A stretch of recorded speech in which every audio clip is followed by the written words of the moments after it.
If you've been stuck in a rut and wanting to create change and improve your relationships, but you don't really know where to start or you're wondering if this is even possible, I'm going to break down exactly how to do this and how to create the change that you're wanting to see in only 3 months. There is absolutely no gatekeeping here. I'm going to walk you through the exact framework that I teach my clients that help them completely change themselves and their relationships in only 3 months. I've worked with clients for the past 10 years, so this framework is something that I've really evolved, and I've seen people be able to create significant changes in just a short amount of time by following this. So if you're ready to build confidence, improve your relationship with yourself, change your habits, your relationships with others, let's get started, and I'm going to break down exactly what to do.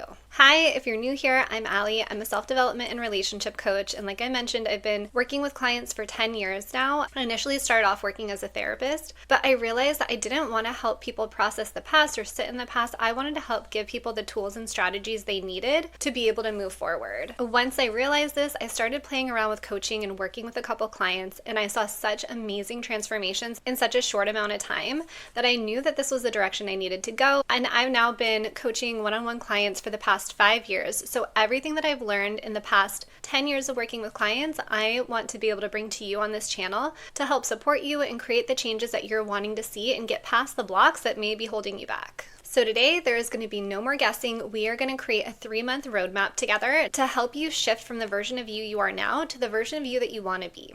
So I suggest getting out a pen and paper, and let's get started. Research shows that creating new habits takes anywhere from 20 to 90 days to be able to change and sustain. And I've really seen a sweet spot within 3 months to be able to change deeply ingrained habits, thoughts, mindsets, and building the confidence to be able to put your needs first and get to know what truly is or isn't going to work for you. The first month is all about creating the solid foundation that you need to be able to move forward and create the changes that you're wanting in yourself and in your relationships. We're first going to start by breaking down the first 4 weeks. The first thing that I want you to do is really get clear on where you are now.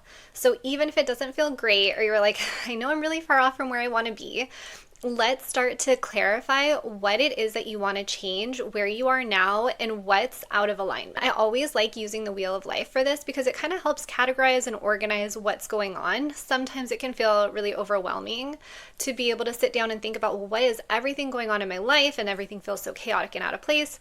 We want to start organizing that and getting really clear on what areas are working, what aren't, and just how far off we are. So when you go through the wheel of life, really think about what thoughts do you have in this category, what emotions, what behaviors, and when you're thinking about your goals of what you want to shift and change, also think what may be holding you back from this.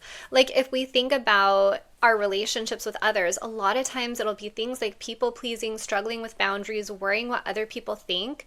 We want to really clarify and be honest with ourselves about what's holding you back, because that's going to also help us see the pain points that we want to work on. So I'm going to give an example, and when we go through the wheel of life, I want you to really get crystal clear on each area. We can also rate it on a scale of 1 to 10 to see what your overall rating is for that and what you would like your rating to be. And let's also be realistic, because sometimes like 10 out of 10 on every single part of the wheel of life may not necessarily be realistic. But if maybe you're at, a 3 or a 4 in, physical health or in working on yourself or in relationships, like we can bump that up to maybe like an 8 out of 10. Knowing that there's natural flexibility in how weeks go, how days go, how relationships go. Also, when you see that disconnect and you can see how far off you are, we can start tracking it. And over the next 3 months, when you work on implementing some of the changes we're going to talk about, you can kind of gauge how much progress am I making? Am I making more progress in one area than not as much in another? And then we can kind of reflect and see like, well, what's leading to that progress? A huge thing that I always encourage and stress is being able to reflect on the changes that you're making and how it's feeling. You'll see as we keep working through the framework that this is something I'm going to keep coming back to, and it's something that I really want to encourage you to practice more. Now that you have a general idea of where you are, we're going to move on to week 2. And week 2 is going to build on what we've been doing, and it's going to be all about setting goals and seeing what specific changes you want to make in these different categories. When you're setting specific goals, a lot of times people will be very general, like I want better relationships. But what does that mean and what does that look like? A more specific example you could set would be, I want to build the confidence to be able to set the boundaries with people, not people please, and work on putting my needs first. That's very clear because we're building confidence, we're putting your needs first, and we're reducing people pleasing.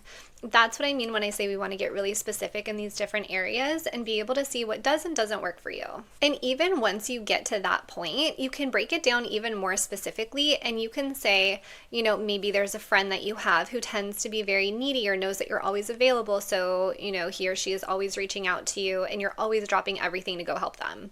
If you know that there are consistent patterns in certain relationships, we might even want to get more specific and say, with this person, I want to really work on setting boundaries where I'm not dropping everything to go show up for them.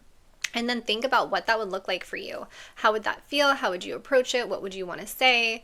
It takes practice because a lot of times too, when it comes to setting boundaries, we can think of setting boundaries on a spectrum where it can go from, very, very porous, where it's like you don't really have any boundaries and you're just, letting your needs go and just showing up for everyone and not saying no to anything, to then we get to more of the middle ground, which is what we work towards, which is having healthier, more balanced boundaries and being able to assess your boundaries and the situation based on what's going on. But sometimes when people first start setting boundaries, they just go all the way to the other extreme of being very rigid, of just like, no, I can't do this, not having flexibility and not having wiggle room for anything. And not saying you want to neglect your boundaries or say no to things, but it takes time and practice to be able to get to a place where you're a little bit more balanced on being able to say no, to prioritize yourself and have it feel more supportive and natural so that it really does support relationships. That's something to be mindful of as you're going through the next 3 months.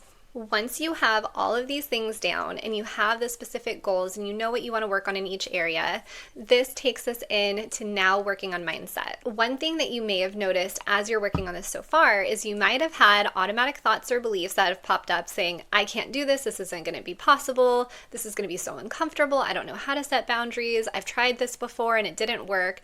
We want to notice these automatic thoughts that are coming up for you because we want to be aware of them and not let them take over and sabotage the growth that you're having. Some of the most common things that keep people stuck is self-doubt, self-sabotage, lacking confidence, not believing change is possible. And when this comes up, it can be such an easy trap to fall back into because this may have prevented you from working on yourself and your relationships so many times in the past. Think about where these beliefs came from, because things like doubting yourself, not having confidence, not feeling like your needs matter or have a place in relationships, a lot of times come from childhood experiences, from teachers, from family, from parents. It comes from messages that you've received from other people. So we have to unlearn that because it's not fact. It's just experiences that you've had and maybe unsupportive experiences. But this is something that you can work on in being able to now redirect that energy back to yourself to say, am I seeking external validation, or am I able to validate myself? Because when you can learn to validate yourself and to take care of truly what works for you and what doesn't work for you and quiet the outside noise of other people,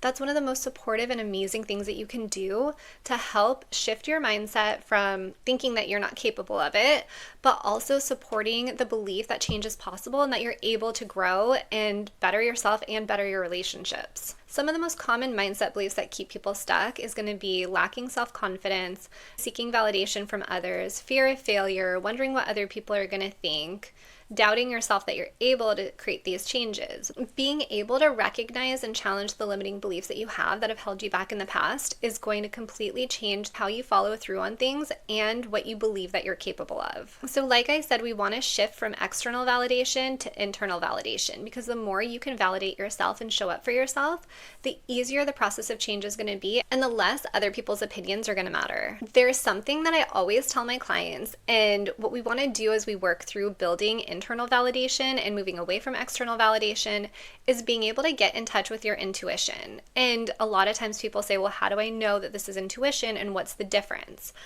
Intuition is quiet, anxiety is loud. So if you're getting a sudden push or urge, like, oh my God, I need to do this, or like what happens, or this isn't going to work, or all of those anxious thoughts that come up, that's not your intuition.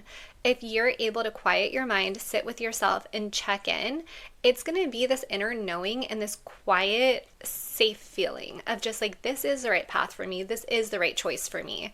It is okay to set boundaries. It is okay to stop people pleasing. It is okay to work on yourself. When you have that inner knowing, it guides the choices that you make from a calmer place, a more grounded place, and a place that's going to support your growth and bettering yourself. And an important piece with this is also having self-compassion. So rather than getting really hard on yourself if something doesn't work out, I want you to remind yourself that change isn't linear. It's going to have ups and downs. You're going to have days where you feel like you're making all of this progress, and then you're going to have some days that feel like a major backslide. When you have the backslide day, take time to just check in with yourself and say, yeah, this didn't work out. Today wasn't great, but what can I do for myself? How can I still show up for myself today? And shake it off, and the following day is going to be a fresh start. So it's something that you have to train yourself with, but as you go through the next 3 months, I want you to really be mindful of this part of it, because the mindset, the self-compassion, and working on internal validation is going to matter so much when it comes to having positive outcomes. I always want to provide you with tangible takeaways and tools that you can do. So to work on this piece of the exercise, what I want you to do is get out a piece of paper, make 3 different columns. In the first column, I want you to write down all of the limiting beliefs, things that have held you back, times that you've sought out external validation from other people, times that you've doubted yourself or leaned on others to help make decisions for you. Whatever it is that comes up for you, let's put all of those down in one column for limiting beliefs. The middle column, I want you to challenge every single belief with anything that doesn't support it. Let's say a limiting belief that you have is, I'm not good enough. Well, that's not true, so let's challenge that. So what are the times you've done really well at something? What is a talent that you have? What is something that makes you unique and special? We all have it, and as uncomfortable as it may feel to identify it, think about what other people have praised you for. Think about what you naturally feel good at. Are you a good friend? Do you show up for others? Do you genuinely care? Like whatever it is that's going to challenge that, we want to challenge it. And then in the third column, I want you to replace it with a positive thought or affirmation that you can practice when you notice the limiting beliefs come up. This is going to be the thing that you can replace it with. This is going to help retrain those automatic thoughts. So over time, the more you practice it, the less you're going to come up with those limiting beliefs, and the more you're going to start to believe positive things about you and that change is possible. The last part of month 1 is going to be starting to implement all of the things that you've done so far. So sit down and journal and think about, what have I learned so far, and what are the specific goals and things that you want to still work on? Have you made any growth so far in the first couple of weeks? Have you noticed yourself naturally doing things differently or shifting any of the habits that you have, or how you show up in relationships, or how you show up for yourself? What I want you to do in week 4 is get crystal clear about what it is that you want to work on over the next couple weeks. But more than that, we want to break it down into smaller goals. So like we said, we want to get super specific. So if it's one relationship you want to work on, if it's something within yourself, if it's your own habits, if it's your own confidence, your own mindset, whatever it is that you want to focus on initially, we want to be able to outline all of the goals, and we want to pick just 1 or 2 areas to focus on each week. The thing where I see a lot of people make mistakes or maybe not make progress is when they try to change too much at once, and that's just not sustainable. Being able to create small, sustainable steps and changes that are going to last over time is always going to give you the result that you want. So if you find yourself being super motivated and you're like, I want to make all of these changes at once, I want to encourage you to slow down and try and take it step by step. In the long run, that is going to be the key to be able to create the changes that you want to make, and also do it in a way that feels good, that doesn't burn you out. So in week 4, I want you to also write down in each of the areas what goals you have, and just give yourself time to imagine, if there was a miracle tonight and you woke up and everything was different tomorrow, what would that look like in these different areas? How would you think, feel, and show up for yourself and show up for others? We are going to move on to month 2, which is going to be implementation.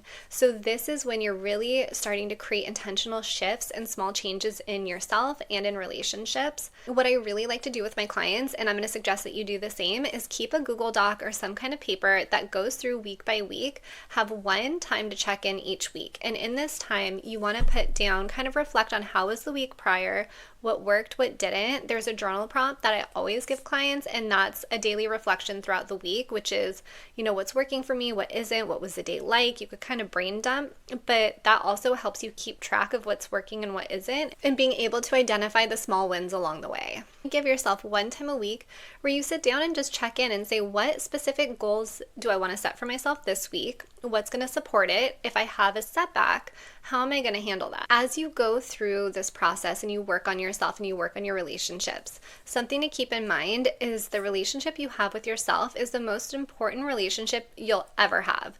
This sets the tone and the foundation for all other relationships. So if you're neglecting your needs, if you're not showing up for yourself, if you're holding back from things that you know are your truth, every single time, this is going to leave you feeling out of alignment, and this is going to not support confidence. This is going to create poor habits. It's not going to support you being your best self. So each week as you work on what are your goals and what do you want to focus on, I want you to also think about how does this align with your best self? How are you supporting the relationship you have with yourself and honoring and taking care of your needs before others? Because that saying is true, you can't pour from an empty cup. When it comes to building confidence, the number one thing you can do to build more confidence is setting goals, sticking to them, and having the follow through. So that's one of the big reasons why it's so counterproductive to try and create too much change at once or set huge goals that aren't achievable or sustainable. Building confidence comes from setting goals, knowing that you can follow through on it and following through on it. Because not only does this build your confidence, this also builds your trust in yourself. The trust that you're going to follow through on the things that you tell yourself you're going to. Every week, set aside, maybe an hour a week where you're going to sit down, you're going to reflect on how the week went.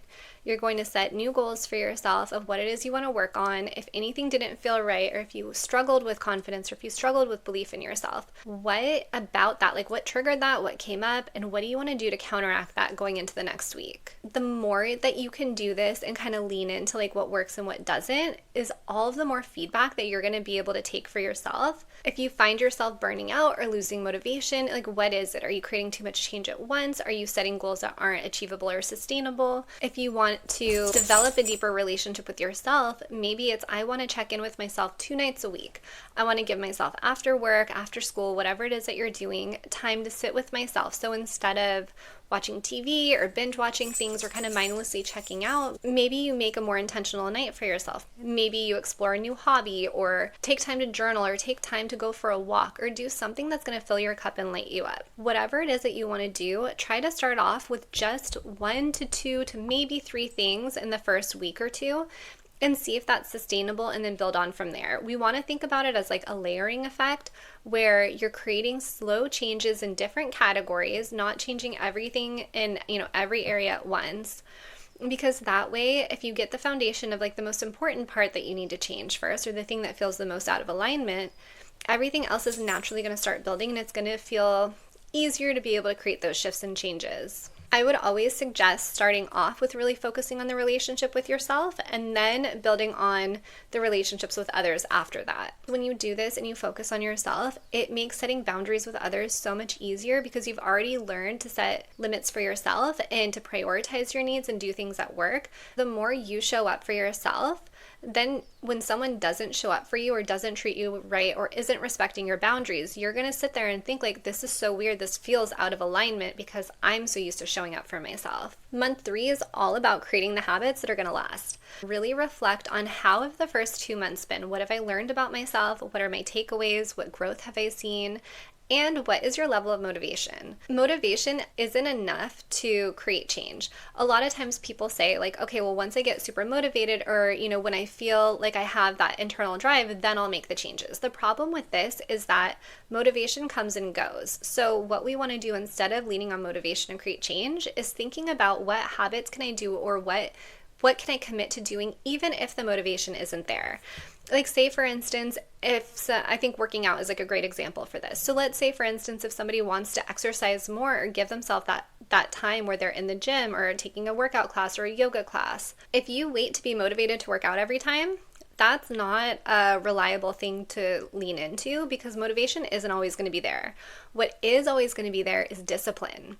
So instead of leaning into motivation, think about discipline. What are the goals you're going to set for yourself? And we've already talked about how important it is to follow through on that and how that builds confidence.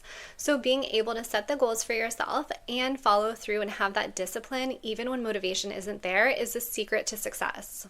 This is going to be the difference between working on yourself, building confidence, building self-esteem, creating healthier relationships, and finding yourself stuck in the same place 6 months from now. So if you're honest with yourself, how disciplined have you been and what holds you back from this or what's gotten in the way? Is it that you don't trust yourself enough to be able to show up? Or you may say, I'm going to commit to doing this, but deep down you're like, I'm not someone who does this. And you kind of like give yourself that permission or that out to not do it. The more honest you are with yourself, the easier it is to create this change. And that's where I want to challenge you to hold yourself accountable to one thing that you can commit to doing and one thing that you can follow through on, and praise yourself for it. Celebrate each and every win that you have along the way. Each small win, even if it doesn't feel like a major step forward, is growth, and 100 small wins over time creates huge change. So in month 3, we really want to focus on building habits and having that discipline and being able to use the tool of reflection to think about what is and isn't working. Where do I find myself consistently like setting goals and not following through, or where am I following through on things, and how does that feel? Has my mindset shifted at all? It takes a commitment to yourself and a commitment to growth to be able to follow through on these things, but once you're at the point where you're really ready for change, it can happen so much faster than you ever thought it was possible. I want you to also think about habit stacking, where you start off small, and this is kind of what we've talked about for building the foundation.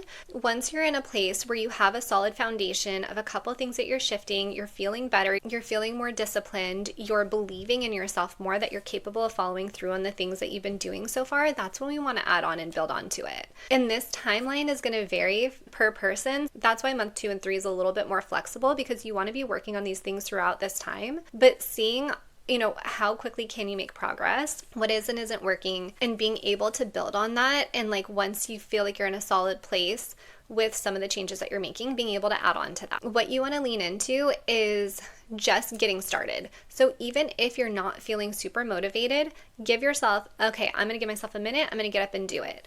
If something takes less than 3 minutes to do, I want you to just push yourself to jump into that and do the first thing, like the first easiest thing. What this is going to do is build momentum. Let's say one of the goals you have for yourself is that morning routine, evening routine. As soon as your alarm goes off, what's the thing that you can look forward to that's going to help you get out of bed? Is it waking up and going for a walk? Is it waking up and making coffee or brushing your teeth or, doing skincare? Anything that takes 3 minutes or less to do, like getting out of bed, builds that momentum. And once you're up and going, it makes it so much easier to do the next thing. And always reminding yourself that small, consistent actions and things that are sustainable is going to be what creates a long-term transformation over time. So we're not wanting a quick fix or trying to completely transform yourself and your relationships overnight, but doing small shifts and changes each and every week in the end is going to make such a huge difference. If you found this helpful, don't forget to hit the subscribe button. I'm posting new videos every week, but I also have another video that I want you to check out that focuses on how changing your self-image can change your life, because as we've talked about, the relationship with yourself is the most important relationship of all. And with that, we tend to create and develop different self-images, which can tell us that we are people who are capable of change, not capable of change. This is such an important part to work on as well as you're going through these next 3 months. So I highly recommend checking out this next video. And if you found this video helpful, I would love to hear in the comments, what are some of the goals that you're trying to work on? What are some of the things that feel the trickiest or most difficult? I would be so happy to make another video on it or do a deeper dive into anything that you want to work on. So let me know what your goals are, any takeaways that you had, or if there's anything you want me to go deeper on.